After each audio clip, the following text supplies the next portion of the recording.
We are starting on a new chapter of the Gospel of Sri Ramakrishna, chapter 13, The Master and M. This is August 19th of 1883. So he's still fairly well. In fact, he should be in really good health. He died in 1886. He died of cancer. And the last year of his life was dealing with all the doctors coming through back and forth, and he was completely unaffected by it. His body was, of course, being ravaged by cancer, and he had very little interest in it.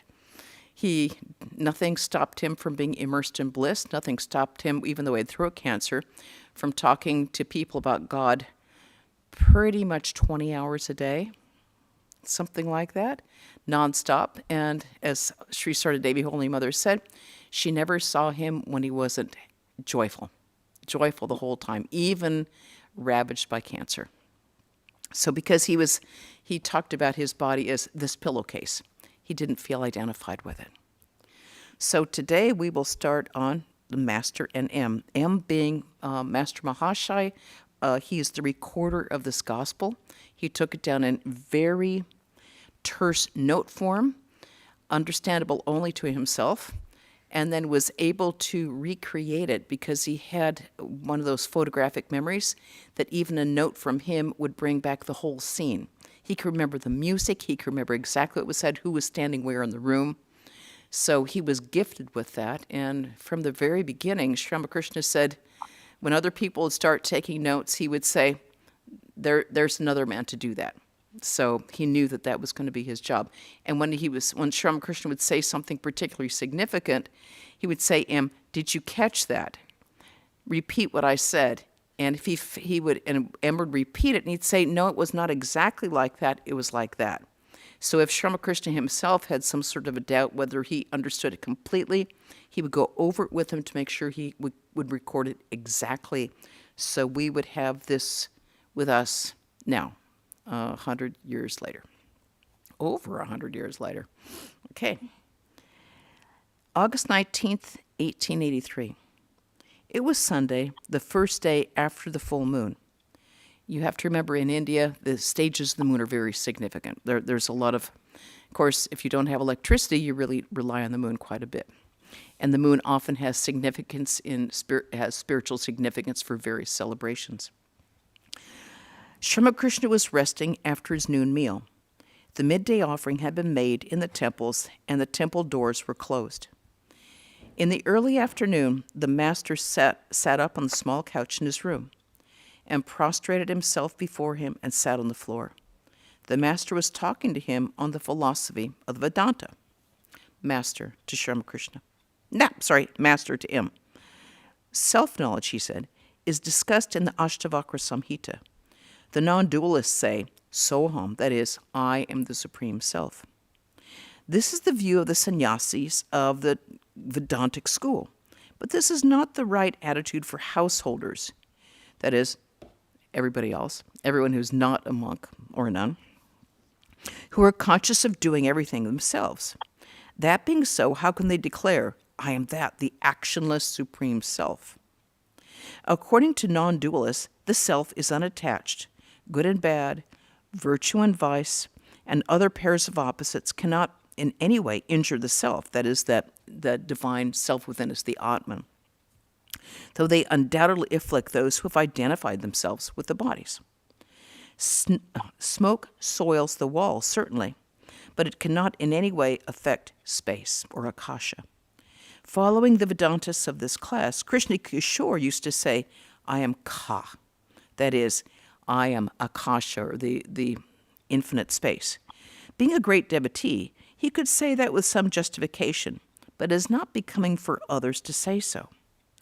But to feel that one is a free soul is very good. By constantly repeating, I am free, a person verily becomes free. On the other hand, by constantly repeating, I am bound, one certainly becomes bound to worldliness. The fool who says, I am a sinner, verily drowns himself in worldliness. One should rather say, I have chanted the name of God. How can I be a sinner? How can I be bound? To M, you see, I'm very much depressed today. Hridoy has written that he's very ill. Why should I feel dejected about it? Is it because of Maya or Daya? Maya is illusion or inordinate attachment, and Daya is compassion. M could not find suitable words for reply, so remained silent. Master, do you know what Maya is? It is attachment to relatives, to parents, to brother, sister, wife and children, nephew and niece. Daya means love for all created beings. Now, what is this, my feeling about Hridoy? Is that Maya or Daya? But Hridoy did so much for me. He served me wholeheartedly and nursed me when I was ill. But later, he tormented me also. The torment became so unbearable that I was once about ready to commit suicide by jumping into the Ganges from the top of the embankment. But he did so much to serve me. Now my mind will be at rest if he gets some money. But whom shall I ask for it? Who likes to speak about such things to rich visitors? At 2 or 3 in the afternoon, Adhar Sen and Balaram arrived. After saluting Sri Ramakrishna, they sat on the floor and asked him if he was well. The master said, yes, I'm physically well, but a little troubled in mind. He did not refer to Hridoy or his troubles. The master turned the conversation to the goddess Simhavahini, who is a manifestation of Durga, the divine mother of the universe, as protectress of the universe. Master, yes, I visited the goddess. She is worshipped by one of the branches of the Malik family of Calcutta. The branch of this family is now in straitened circumstances, and the house they live in is dilapidated. The walls and the floor are spotted with moss and pigeon droppings, and the cement and the plaster are crumbling. But other branches of the Malik family are very well off. This branch has no signs of prosperity, he said to M. Well, what does that signify? M remained silent. Master, the thing is, everyone must reap the results of his past karma. One must admit the tendencies of inherited from past births and the result of prarabdha karma, that is, the karma that has accrued in past lives and have to take effect in this life.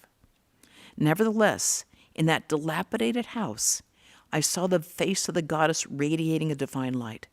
One must therefore believe the divine presence in the image. Once I went to Vishnupur. The Raja of that place has several fine temples. In one of them, there's the image of the Divine Mother called Mrinmai. There are several lakes near the temple known as Lalabhand, Krishnaband, and so on. In the water of one of these lakes, I could smell the ointments that women use for their hair. How do you explain that? I didn't know at the time that the women devotees offer ointment to the goddess Mrinmai while visiting her temple. Near the lake, I went into samadhi. That's the highest state of spiritual consciousness. Though I had not seen the image in the temple, in that state, I saw the divine form from the waist up, rising up from the water. In the meantime, other devotees had arrived. Some referred to the political revolution and civil war in Kabul. Well, that hasn't changed, has it? Okay, a devotee said that Yaqub Khan, the Amir of Afghanistan, had been deposed. He told the master that the Amir was a great devotee of God. Master, but you must remember that pleasure and pain are the characteristics of the embodied state. That's being a human being or being a being at all. As long as we take a body, we're going to experience pleasure and pain. In Kavi Kantan's Chandi, it is written that Kaluvir was sent to prison when a heavy stone placed on his chest. Yet Kalu was born as a result of the boon from the Divine Mother of the universe. Thus, pleasure and pain are inevitable when a soul accepts a body. Again, take the case of Srimanta, who was also a great devotee. Though his mother, Kulana, was very devoted to the Divine Mother, there was no end to his troubles. He was almost beheaded. Then there's also the instance of the woodcutter, who was a great lover of the Divine Mother. She appeared before him and showed him much grace and love, but he had to continue his profession of woodcutting to earn his livelihood by that arduous work. Again, while Devaki, Krishna's mother, was in prison, she had a vision of God himself, endowed with 4 hands, holding a mace, discus, conch shell, and lotus. But for all that, she couldn't get out of prison. M. Why speak only of getting out of prison? This body itself is the source of our troubles. Devaki should have been freed from the body. Master, the truth is that one must reap the results of the prarabdha karma of our own past actions. The body remains so long as the results of the past action do not completely wear away. The body, once a blind man bathed in the Ganges as a result and was completely freed from his sins, but his blindness remained just the same. It was because of his deeds in a past birth that he had to undergo that affliction. Yes, sir. The arrow has already left the bow and is beyond our control. That is what they call for prarabdha karma. When we've done actions in a past life, and that means they will have to fructify in this life. That means like you're standing there with bow and arrows. You shot the arrow, you go, ooh, I don't want it to hit that target. That's a deer. I don't want, but the arrow's already been shot. It can't be changed. On the other hand, sanchita karma, which can you take it out of the bow and you go, no, I don't want to do that. But prarabdha karma is the one that the arrow's been shot, it will take effect. That's what distinguishes sort of different types of karma. Master, however much a bhakta may experience physical joy and sorrow, he always has knowledge and the treasure of divine love. In other words, we may have physical pain and pleasure in this life, but if we're a devotee of God, we have God to hold on to, and that changes our experience entirely. We can make it a sweet experience or a bitter experience, but if we have love for God, that makes it a sweeter experience because you feel that presence in your heart, and you also have the faith that you will be able to get through it. This treasure never leaves the devotee. Take the Pandava brothers, for instance. Though they suffered so many calamities, they did not lose God consciousness even once. Where can you find men like them endowed with so much knowledge and devotion? Just then, Narendra and Colonel Vishwanath Upadhyay entered the room. Narendra was then 22 years old and studying in college. They saluted the master and sat down. The master requested Narendra to sing. The tanpura hung on the west wall of the room. The devotees fixed their eyes on Narendra as began to tune the drums. Master to Narendra: the drums don't sound well as before. Captain: they are now full. Therefore they are quiet like a vessel filled with water, or they're like a holy person who remains silent when the heart is full of God consciousness. Master: but what about sages like Narada? Captain: they talk because they were moved by the sufferings of others. Master: you are right. After attaining samadhi, Narada, Shukadeva, and others came down a few steps, as it were, to the plane of normal consciousness and broke their silence out of compassion for the sufferings of others. And he did that in order to help them. Narendra began to sing. Oh, when will dawn for me that day of blessedness, when he who is all good, all beauty, and all truth will shine in the innermost shrine of my heart? When shall I sink at last, ever beholding him in that ocean of delight? No sooner had the master heard a few words of that song than he went into deep samadhi. He sat with folded hands facing the east. His body was erect, and his mind completely bereft of worldly consciousness. His breath had almost stopped. With unwinking eyes, he sat motionless as a picture on a canvas. His mind had dived deep in the ocean of God's beauty. Narendra left the room and went to the east veranda, where Hasra was seated on a blanket with a rosary in hand. They fell to talking.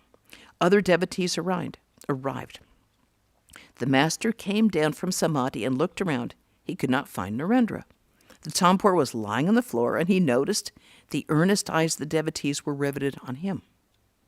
Master, referring to Narendra: he has lighted the fire. Now it doesn't matter whether he stays in the room or not. To Captain and the other devotees: attribute to yourself the bliss of God consciousness. Then you too will experience ineffable joy. The bliss of God consciousness always exists in you. It is only hidden by the veiling and projecting power of Maya. The less you are attached to the world, the more you will love God. Captain: the further you proceed toward your home in Calcutta, the farther you leave Benares behind you. Again, the further you proceed toward Benares, the further behind you leave your home. Master: as Radha advanced toward Krishna, she could smell more and more the sweet fragrance of his body. The nearer you approach God, the more you dances and sings in the ecstasy of God. The lover of God likes to sport with him. In the ocean of God consciousness, he sometimes swims, sometimes goes down, sometimes rises to the surface like pieces of ice in the water. The jnani seeks to realize Brahman, but the ideal of the devotee is the personal God, a God endowed with omnipotence and with the six treasures. Yet Brahman and Shakti, that is God and the power of God, or the God, Brahman, that infinite divine impersonal consciousness, and Shakti, the feminine aspect, the power of God, are endowed with omnipotence. God and Shakti are in fact not different. That which is the blissful mother, the blissful divine mother, I should say, is again existence, knowledge, bliss, absolute. They're like the gem and its luster. When one speaks of the luster of the gem, one thinks of the gem. And again, when one speaks of the gem, one refers to its luster. One cannot conceive of the luster of the gem without thinking of the gem. And so one cannot conceive of the gem without thinking of the luster. Existence, knowledge, bliss, absolute, which is another way of saying Brahman, that infinite divine reality, is one and one only. But it is associated with different limiting adjuncts on account of the different degrees of its manifestation. That's why one finds various forms of God. The devotee sings, "O my divine mother, thou art all these." Wherever you see actions like creation, preservation, and destruction, these are the manifestation of Shakti, the divine mother. Water is water, whether it's calm or full of waves and bubbles. The absolute alone is the primordial energy which creates, preserves, and destroys. Thus, the same captain, who's a gentleman there in the room, whether he remains inactive or performs his prayers or worships or visits the governor general, only we designate him by different names at different times. Captain: yes, sir, that is so. Master: I said those words to Keshab Sen. Captain: Keshab is not an orthodox Hindu. He adopts manners and customs according to his own whim. He is a well-to-do gentleman and not a holy man. Master to the other devotees: Keshab forbids me to go see Keshab. Captain: but sir, you act as your will. What can I do? Master sharply: why shouldn't I go see Keshab? You feel at ease when you visit the Governor General's office, and for money at that. Keshab thinks of God and chants his name. Isn't it you who are always saying that God himself has become the universe and all its living beings? Doesn't God dwell in Keshab too? He's trying to control Sri Ramakrishna. Bad idea. With these words, the master left the room abruptly and went to the northeast veranda. Captain and the other devotees remained, waiting for his return. M accompanied the master to the veranda, where Narendra was talking with Hazra. Sri Ramakrishna knew that Hazra always indulged in dry philosophical discussions. Hazra would say the world is unreal, like a dream.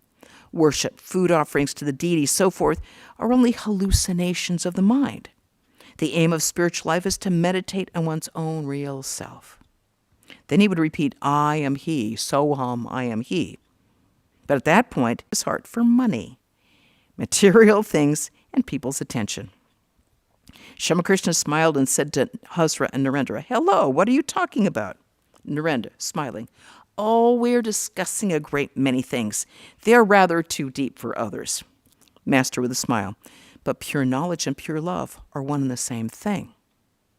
Both lead the aspirants to the same goal. The path of love is much easier. Narendra quoted a song, O mother, make me mad with thy love. What need have I of knowledge or reason? Narendra said to M that he'd been reading a book by Hamilton, who wrote, A learned ignorance is the end of philosophy and the beginning of religion. Master to M, what does that mean? Of course, Sri Ramakrishna couldn't speak English. Very few, except for the educated few, could speak English. Narendra explained this sentence in Bengali. The master beamed with joy and said in English, thank you, thank you. Everyone laughed in the charming way he said these words. They knew his English vocabulary consisted of about a half dozen words. It was almost dusk when most of the devotees, including Narendra, took leave of the master. Sri Ramakrishna went out and looked at the Ganges for a few minutes from the west porch. 2 priests were bathing in preparation for the evening worship. Young men of the village were strolling in the garden or standing on the concrete embankment, gazing at the murmuring river. Others, perhaps more thoughtful, were walking about in the solitude of the Panchavati. It became dark. A maidservant lighted the lamp in Sri Ramakrishna's room and burnt incense. The evening worship began in the 12 temples of Shiva and the shrines of Kali and Krishna. As it was the first day after the full moon, the moonlight soon flooded the tops of the trees and the temples and touched with silver the numberless waves of the sacred river. The master returned to his room. After bowing to the Divine Mother, he clapped his hands and chanted the sweet names of God. A number of holy pictures hung in the walls in the room. Among them were pictures of Dhruva, Prahlada, Kali, Radha Krishna, and the coronation of Rama. The master bowed low before the pictures and repeated the holy names. He repeated the holy words, Brahma, Atma, Bhagavan, Bhagavata, Bhakta, Bhagavan, and Brahma, Shakti, Shakti, Brahma, Veda, Purana, Tantra, Gita, Gayatri. Then he said, I have taken refuge at thy feet, O Divine Mother, not I, but thou. I am the machine, and thou art the operator, and so on. While the master was meditating in this fashion on the Divine Mother, a few devotees coming in from the garden gathered in his room. Sri Ramakrishna sat down on the small couch. He said to his devotees, Narendra, Bhavanat, Rakhal, and devotees like them belong to a group of the Nitya Siddhas. They are eternally free. Religious practice on their part, or sadhana, is in part superfluous. Look at Narendra. He doesn't care about anybody. One day, he was going with me in Captain's carriage. Captain wanted him to take a good seat, but Narendra didn't even look at him. He is independent even of me. He doesn't tell me all he knows, lest I should praise his scholarship before others.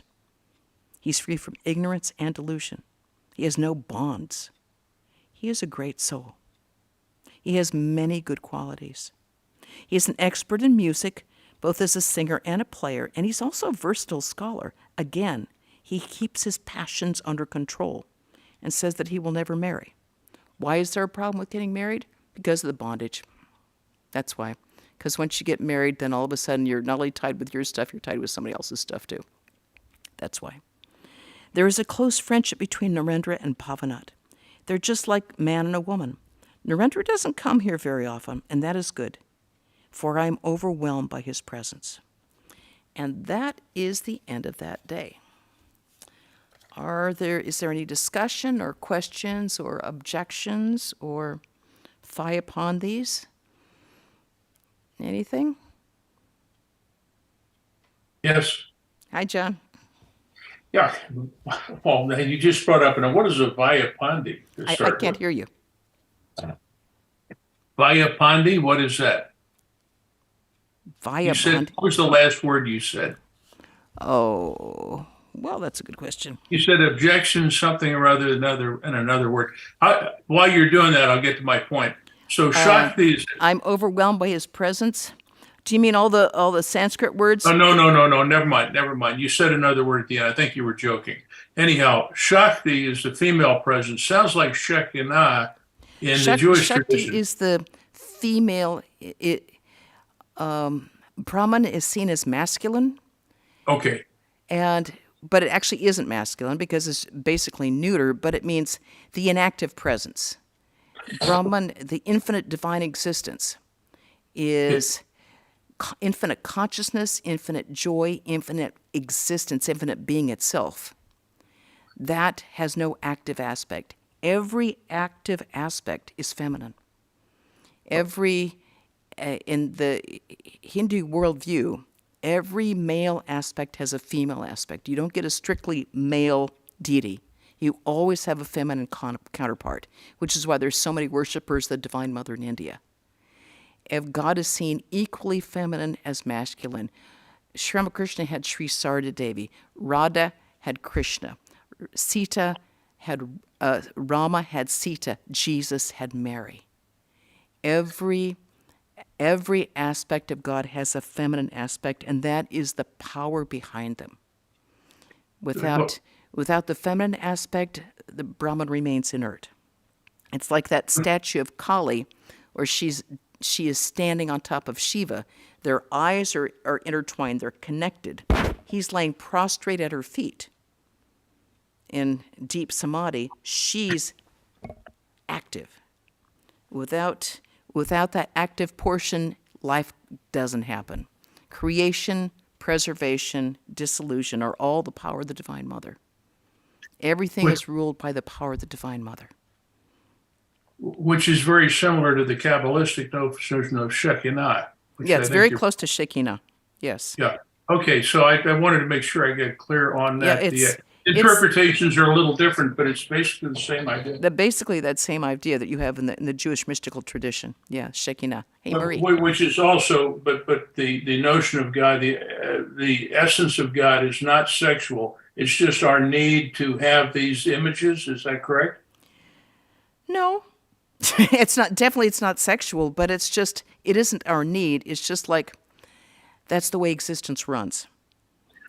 And when you get into embodiment, when you get into any sort of creation, when you get into differentiation beyond just plain existence, knowledge, and bliss, if you get into name and form, you'll get into masculine and feminine aspects.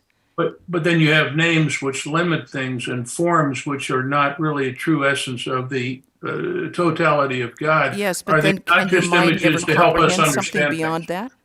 Our minds can't comprehend anything beyond that. Our minds go for name. We can't think without words. We are limited by I've got a question for Marie. What would the feminine be without the masculine? Shakti. But you don't have, it's like the feminine without the masculine, you don't have, they go together. Yeah. It's like two sides of the same coin. Sri Ramakrishna always said fire and the power to burn. You can't think of the power to burn without the fire itself. The masculine is that infinite divine existence, or Brahman. That's sort of the ground of existence itself, the ground of being. Oh yeah, well we're talking about sort of larger archetypes. Definitely single people, but every male has a feminine aspect, and I don't think any, we have both, even down to a hormonal level. We both have X and Y genes. Men's just have Y genes, but they had to be born from a woman, right? They couldn't be born by themselves. Parthenogenesis.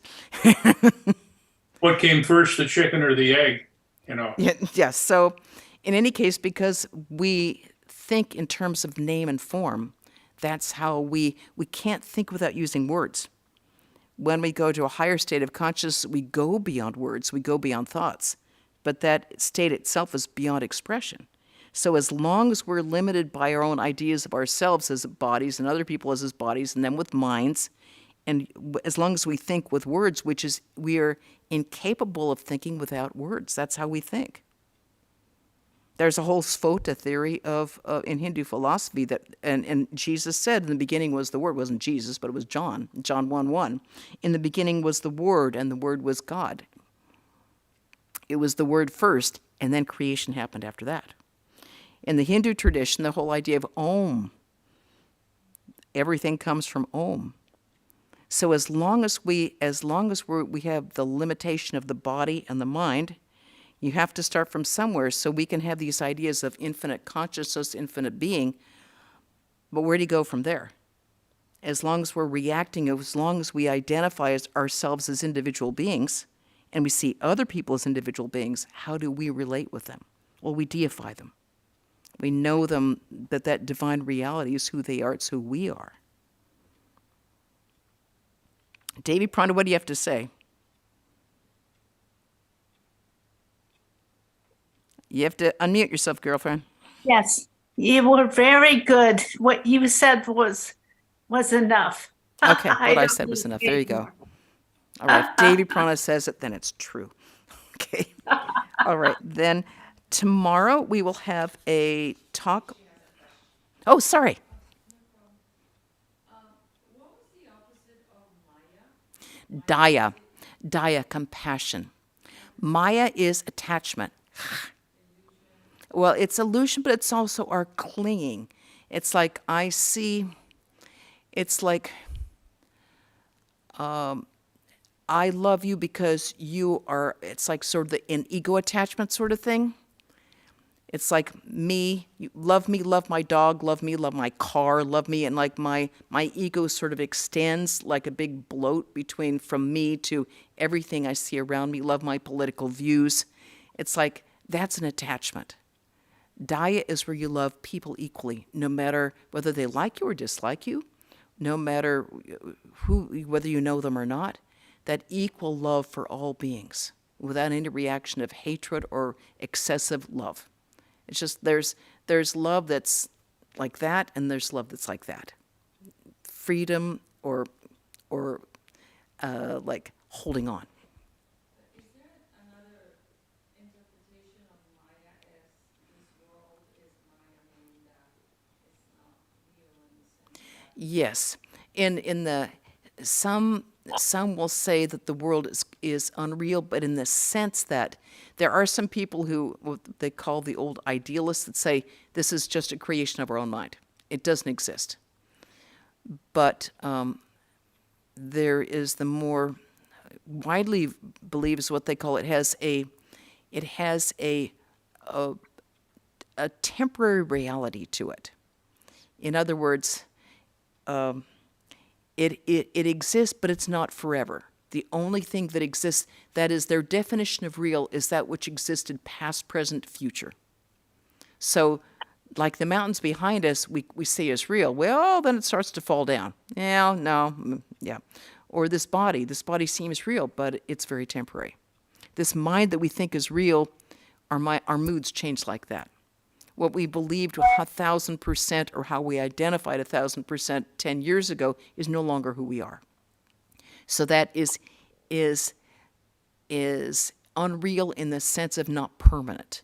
So in that sense of this world is unreal, it's like, yeah, because it's transitory. But we still have to deal with a temporary reality, or what they call a vyavaharika satya, a temporary positional sort of reality. But since that's where we live, that's what we got to deal with.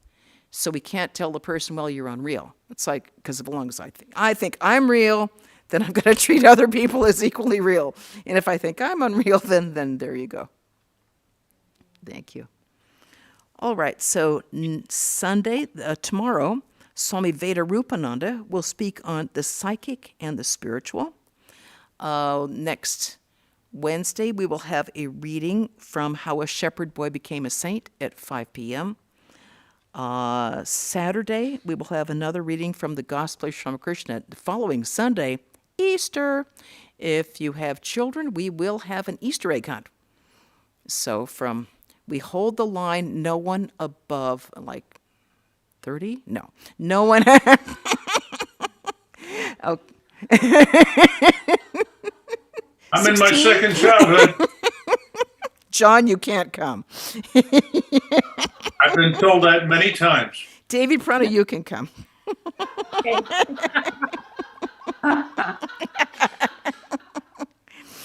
Okay, but it will be fun.